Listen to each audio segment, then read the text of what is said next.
Toward the end of December, together with some of the other guards from the 1st Company, I was often on patrol duty in Greifenberg.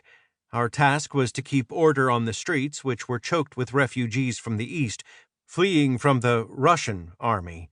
Mostly they were women and children bundled up in layers of clothes, pulling overladen handcarts or pushing bicycles.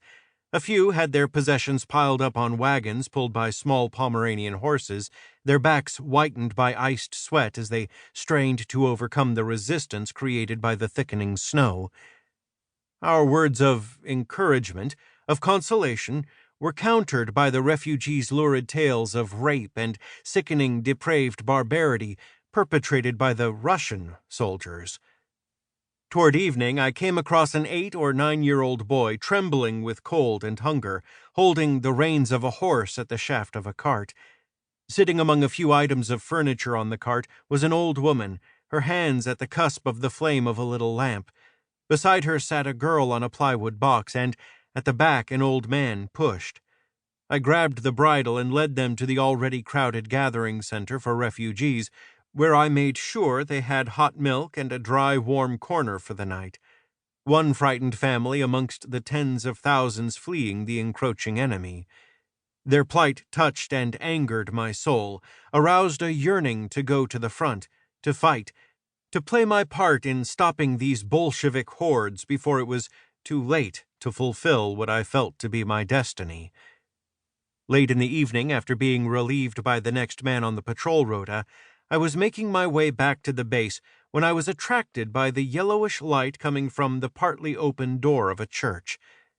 By this time a heavy frost had set in, covering the snow with a myriad of sparkling ice crystals. I pushed the door open and entered, trying to limit the clatter of my hobnailed boots on the shiny marble floor by taking careful steps. Curved over the benches, motionless in their meditation, a handful of worshippers chanted a prayer with the pastor, who kneeled on the steps of the altar. Some turned to look at me with somber eyes. The pastor, at the end of prayers, came down the aisle, ignoring me, a silence that told me my presence was incompatible with a place of worship. But the pastor's pointed refusal to acknowledge my presence did not trouble me. I felt a calmness flood into my troubled mind, a moment of peace among the turmoil that was war. I felt a spiritual energy take hold of me, stir the ashes of my forgotten faith. I went out into the cold of the night, thinking of the boy and his family that I had helped, thinking too of the time my own family had been forced to flee.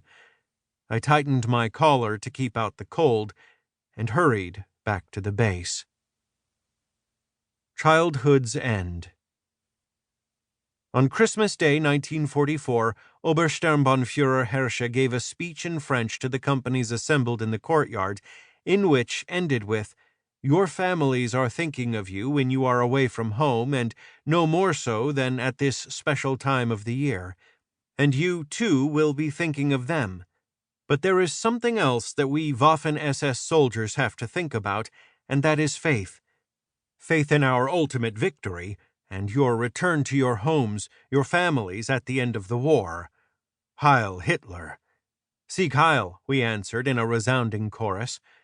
At the end of the speech, every one of us received a gift box from the Führer, and we went back to the dormitory eager to open them. Martin sat on the side of his cot, slowly turning the unopened package over in his hands. "I will tell you something, my friends," he said. "This is the first time in my life I've received such gifts." "Same for me," Gosse added. "Thinking about it, I don't recall having any either," Jean said. "Do you think they'll be the same for everyone?" Martin asked, still fiddling with his gift. "I think so," answered Jean. "Then we'll open them together," I proposed. I cut open the lid with my bayonet, and from the straw-like green and yellow wrapping paper lifted a small bottle of liquor. "Hi, a pack of cigarettes!" Martin exclaimed. "And razor blades," said Gosse. From the calls of delight from our other comrades in the dormitory, it was clear that every one of us received identical gifts. "So they consider us to be Waffen SS soldiers, complete and ready on all accounts," I said. "Even though we are the youngest ones," said Martin. Sure, this is proof that we have the same rights as